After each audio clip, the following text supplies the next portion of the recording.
Ron Harper's career has been called a waste, with many pointing to what could have been if injuries and bad decisions hadn't derailed his path to greatness. But what if I told you that every setback, every betrayal, and every moment of struggle was actually building towards something far greater than anyone imagined?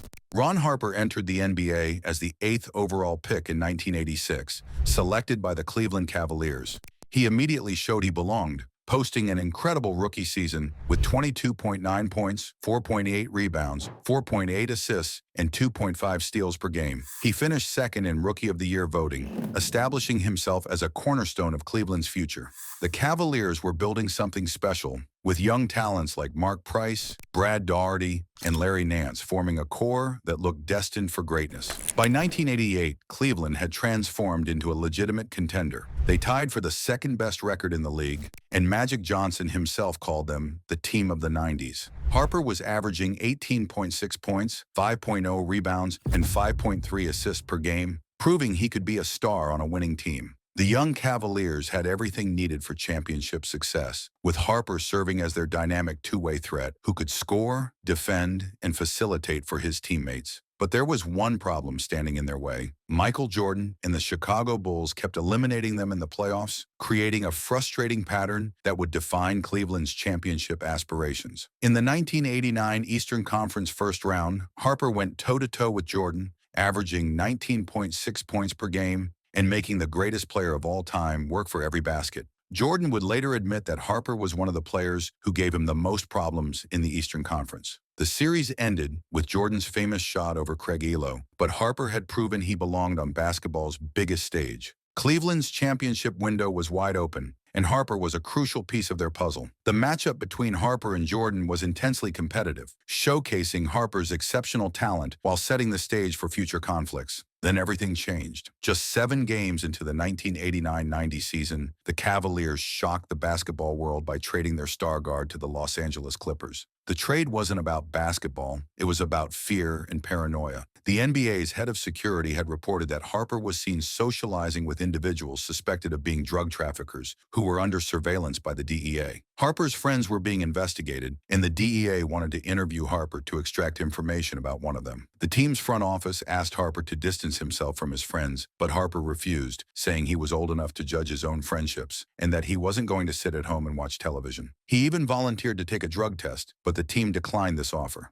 When team owner Gordon Gund heard about the rumors, he became furious and screamed, "I want the SOB out of here." This emotional reaction, driven by fear of a potential scandal, completely ignored basketball considerations. The decision was a preemptive strike, where the perception of a problem was treated as reality. Harper's agent later confirmed that no direct allegations were ever made against Harper, and time has proven these rumors were completely unfounded. The trade devastated Cleveland both internally and strategically. Coach Lenny Wilkens was firmly against the decision, recognizing it would break the team's championship window. Players were crushed by the move, with veteran Larry Nance questioning the poor fit of incoming player Danny Ferry on a roster that already had established power forwards. As Wilkens later admitted, the Cavaliers never recovered from losing Harper. The coach openly stated that if they had kept Harper, the team would have been able to get past the Bulls in the playoffs. Harper himself would later tell Jordan that if he hadn't been traded, he would have won 1 or 2 of Jordan's 6 championship rings. These weren't empty boasts, but strategic reality.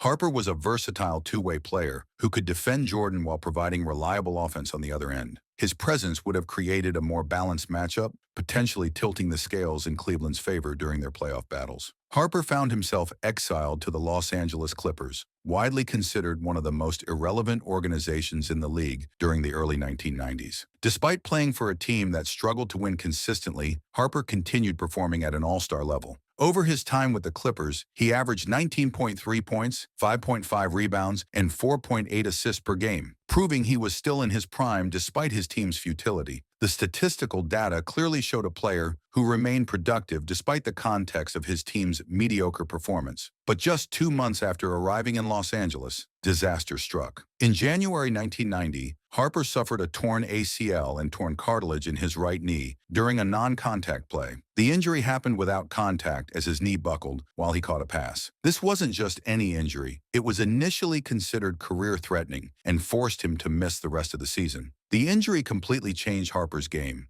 His explosive athletic style that made him an electric slasher was gone forever, replaced by a more deliberate and less efficient approach. The injury transformed Harper's career from a story of professional betrayal into a universal tale of overcoming physical adversity. While he would return to score at a high level in subsequent seasons, he was no longer the same dynamic player who could create his own shot whenever he wanted. This significant physical setback would ultimately force him to reinvent his entire approach to basketball. By February 1994, after 4 seasons of being a productive player on a losing team while dealing with a career-altering injury, Harper's frustration reached its breaking point. He made a comment that would define his Clippers tenure, comparing playing for the organization to serving time in jail. "I'm just doing my jail time," Harper said. "In about 65 or 70 more days, my time is up and I'll be out on good behavior." The team suspended him without pay for 1 game, costing him nearly $50,000. This wasn't a random outburst, but a carefully calculated statement. Harper was forcing a narrative change and signaling that he was ready to escape what he viewed as a professional dead end. The quote symbolized his desire to find a place where his talent could be utilized in a more meaningful way,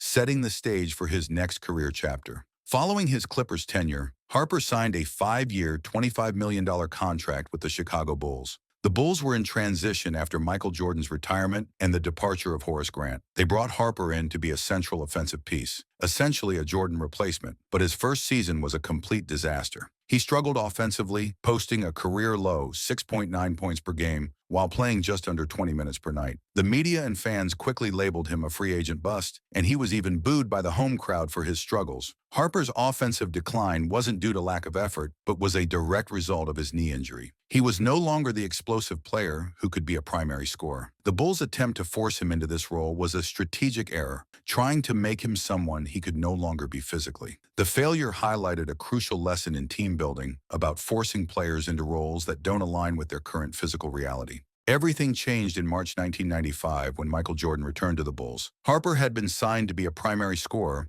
but Jordan's arrival completely shifted the team's needs and created new opportunities for role definition. This period marked the beginning of Harper's career salvation through a profound redefinition of his role. Bulls coach Phil Jackson sat Harper down and presented him with a new vision. Jackson told Harper that his offensive numbers would drop significantly, but he wanted Harper to lead the defensive scheme and be a cerebral point guard who could run the triangle offense. This conversation was pivotal because Harper willingly and seamlessly made the transition from volume scorer to lockdown defender and secondary facilitator. Harper's willingness to redefine his value was described by teammate Steve Kerr as unbelievable. This wasn't a simple sacrifice of his game, but an act of profound strategic adaptation. His old game was no longer physically possible, and his offensive struggles had proven it. His new role, focusing on his basketball intelligence, defensive skills, and leadership, was a natural evolution that perfectly suited his post-injury reality and the needs of a team with Jordan and Scottie Pippen. Harper's transformation from scoring guard into defensive maestro became the blueprint for championship success. He became an indispensable component of the Bulls' second three-peat from 1996 to 1998. His contributions were often quiet but essential. Former player Kendall Gill called him the most important player during the Bulls' second three-peat because of his versatile contributions. He was a 5-time NBA champion and 4-time NBA All-Defensive Team selection, testament to his value as a defensive anchor. Beyond defensive metrics, Harper proved his value as a leader and competitor. He played through a bad leg and immense pain during the 1996 NBA Finals, showing his determination to win at all costs. After his Bulls' success, he seamlessly transitioned to the Lakers, where he won 2 more championships under Phil Jackson, serving the same defensive specialist role. This transition proved his value as a blueprint for winning culture. Harper's story provides a definitive lesson about greatness in basketball. His dramatic statistical changes reflected a shift not from great to mediocre, but from one type of valuable player to another. His legacy challenges traditional metrics of greatness in professional basketball. His story isn't defined by the scoring numbers he posted as a star, but by the championships he earned as a champion. What seemed like a wasted career filled with betrayal, injury, and professional struggles was actually the foundation for Harper's greatest triumphs. Every setback forced him to adapt and evolve, ultimately creating a player whose true value was appreciated by those who understood that greatness isn't always measured in individual statistics. Harper's journey proves that a player's greatest asset isn't always their scoring ability, but their capacity to adapt, persevere, and redefine themselves when circumstances demand it.